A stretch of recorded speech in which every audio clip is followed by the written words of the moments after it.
देखिए,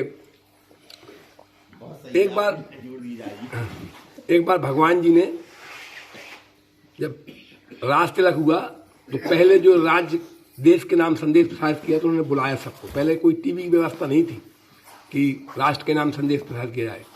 एक बार रघुनाथ बुलाए, गुर दुज पुरवासी सब आए, सब बुलाया।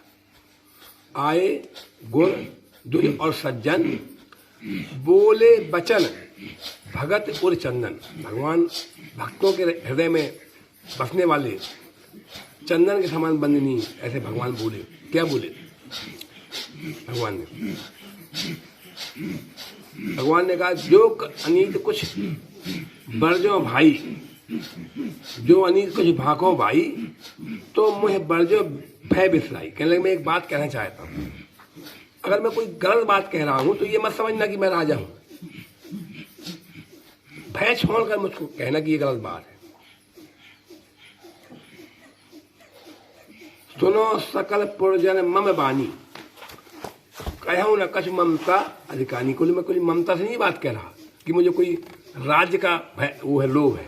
मैं आपके हित के लिए बात कह रहा हूं। और भगवान ने बहुत ही 2-3 जगह ही रामायण में बात कही है। एक मान लो उन्होंने सबरी को कहा है, एक आत्मन को ज्ञान दिया हो, एक ये दिया है। एक बार लक्ष्मण जी को भक्ति का संदेश दिया है। तो भगवान ने 3-4 बार ही रामायण में अपनी बात कही है।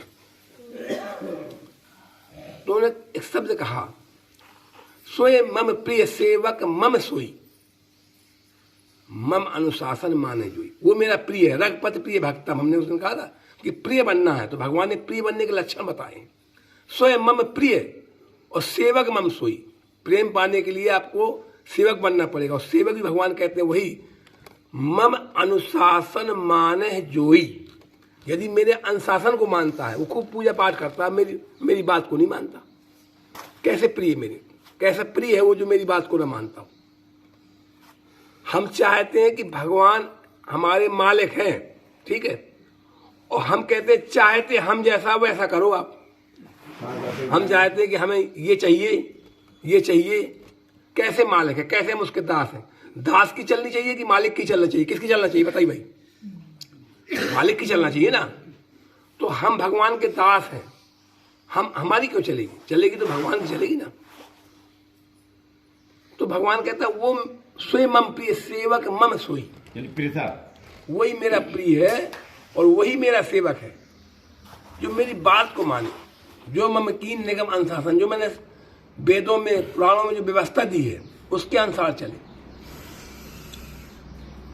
आगे उन्होंने कहा, बड़े भाग मानस तन पावा, तुर दुर्लभ सतग्रंथन।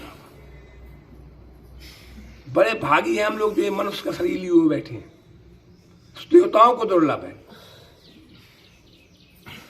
और एक तरफ तुलसीदास जी ने लिखा, छित जल पावक गगन समीरा, और पंच रचत आदि अधम शरीरा। तो हम अधम हैं कि हम बड़भागी हैं?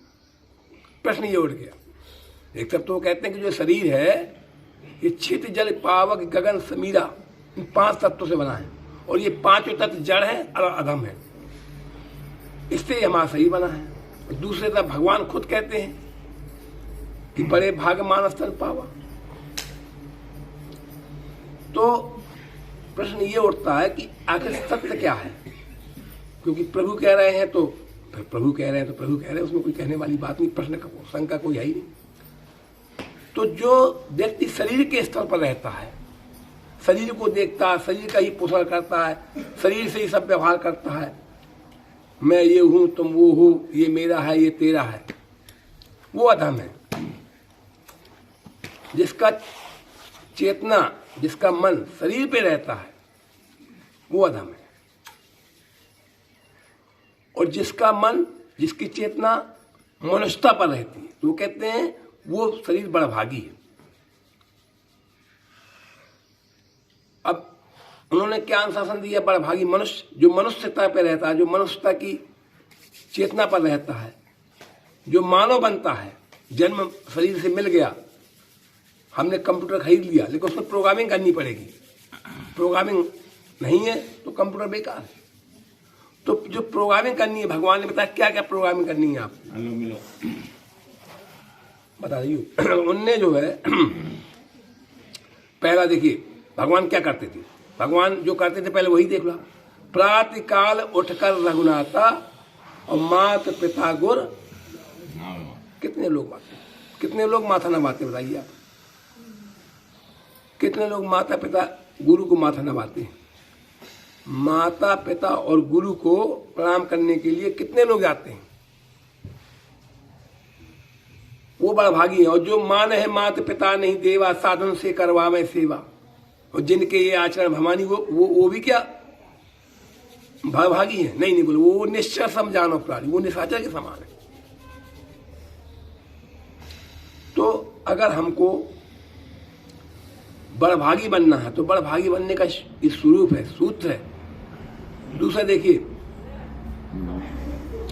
आयुष मांग करहि पुर काजा, होए मुदित मन दशरथ राजा। भगवान आयुष मांगकर पूरे काम करते हैं, आज्ञा मांगकर। हम करते हैं क्या? पहले जब हम छोटे थे, कहीं बाहर जाना होता था तो मम्मी से पास लगाते थे कि पापा से कह दो हमें पिक्चर देखने जाना है, ये बाहर जाना है। मम्मी कहती थी, तब पापा से परमिशन मिलता था और हम पिक्चर देखने आए। थोड़े और बड़े हुए तो पापा से पूछ के जाने लगे। थोड़े और बड़े हुए तो पापा को बिना बताए जाने लगे। अब इतने बड़े हो गए कि पापा की हिम्मत नहीं कि हमसे पूछ ले बेटा कहाँ जा रहे हो। ये हमारा विकास। तो आयस मांग करे पुर काजा, भगवान के लिए जो सर्वशक्तिमान है वो भी माता पिता से आज्ञा मांगकर काम कर रहा है। सुई बड़भागी, सुई सुन जन्नी सुई सुत बड़भागी, जे पित मात चरण अनुरागी। जो माता पिता के चरणों में अनुराग रखता है वो बड़भागी। बड़े भाग पाए सत्संगा। कौन बड़भागी है? जो सत्संग में आता है। जो कुसंग में फंसा वो बड़भागी है क्या? रावण सभा बैठ एक बार रावण भी अपनी सभा में था। देख अमित आपन परवारा,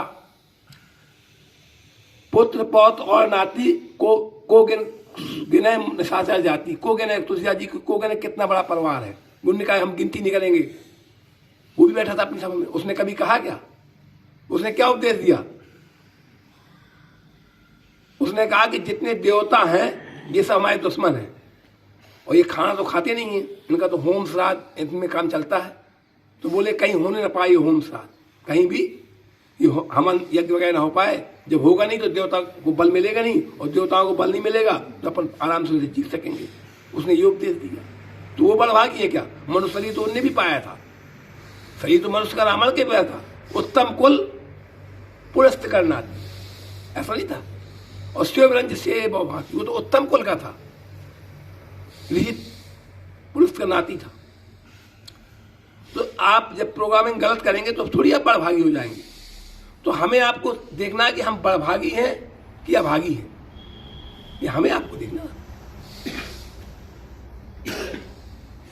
तो इसलिए हमको अगर मनुष्य शरीर मिला है तो जिस काम के लिए मिला है, सुर दुर्लभ क्यों? देवताओं को क्यों दुर्लभ है? देवता जो स्वर्ग लोग होता है, यह तन का फल विषय न भाई, स्वर्गो स्वल्प अंत दुखदाई। स्वर्ग जो है ऐसे है जैसे होटल होता है। स्वर्ग में आप कर्म नहीं कर सकते, स्वर्ग से भोग का नाम है। हमने अच्छे कर्म किए तो हमें स्वर्ग मिल गया। ये देवता इंद्र वगैरह ये पोस्ट है। इस समय सची जैन चल रहे हैं, फिर कोई और हो गया, जैसे दरोगा की पोस्ट होती है अपने यहाँ, आज ये दरोगा, कल वो डीएम। ये सब देवता जो है वो सब पुण्य छीने मृत्युलोक के, उनका पुण्य छीन हुआ फिर मृत्युलोक में आए। हम होटल में रहते हैं, हम होटल में कुछ कर नहीं सकते, रह सकते हैं जब तुम्हारे पास पैसे, रह सकते, घर से अच्छी व्यवस्था है, न कुछ राशन लाना है, खाना मिलेगा, पीना मिलेगा, पानी मिलेगा, सब मिलेगा। लेकिन हम होटल में कुछ कर नहीं सकते। हम सोचे कि दरवाजा इस साइड का, इसको इस साइड लगा सकते हैं क्या? नहीं लगा सकते। ऐसे स्वर्ग में आप कुछ नहीं कर सकते, यहाँ कर सकते। ये कर्म योनि है। मनुष्य के अलावा जितनी भी 84 लाख योनियां हैं, 84 लाख योनियों में देवता भी आते, उनमें से कोई भी योनि कर्म योनि नहीं है, सब भोग योनि है। हमने अच्छा किया स्वर्ग मिल गया, खराब किया नरक मिल गया, और खराब किया पशु पक्षी बन गए, और खराब किया पेड़ बन गए। पर पक्षी तो चल के अपनी रक्षा कर सकता है, ये पेड़ भी हम पूरा जीव है, ये भी 84 लाख योनि में आते हैं। इनके अंदर भी सांस लेने की छोड़ने की प्रवृत्ति है।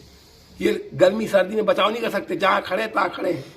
पहले 2 पैर का बनाया हमको, फिर कर्म खराब हुए 4 पैर का बनाया, फिर कई अन्य पैरों को बनाया, कई जन्म 50-50 पैर होते उनके।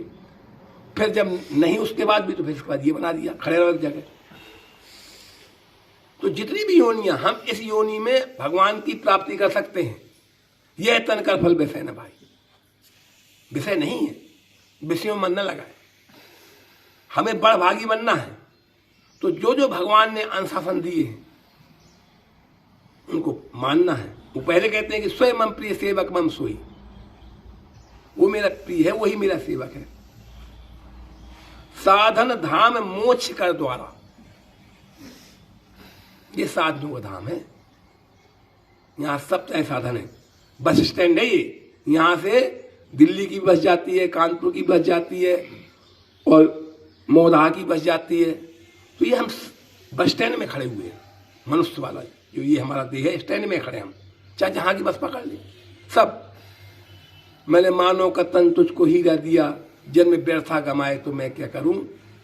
वेद शास्त्रों में सब कुछ बता ही दिया, और तू समझ ही ना पाए तो मैं क्या करूं, मैं कुछ नहीं कर सकता। साधन धाम मोक्ष कर द्वारा, पाए न जे परलोक सुधारा। इसको पाकर हमको परलोक सुधारना है। सत्य बात तो है कि परलोक ये है, वो लोग वो है, तो इस लोक को सुधारो, इस लोक को सुधारोगे। ये है परलोक जहां बैठे हैं, वो नहीं है, ये परलोक है। अपन इस लोक के हैं क्या भाई, जहां से हमारा आना तय है, जहां से हमारा जाना तय है, तो वो परलोक नहीं हो सकता। इसके आगे चर्चा कर रहे हो गया। बोल श्याम रामचंद्र की।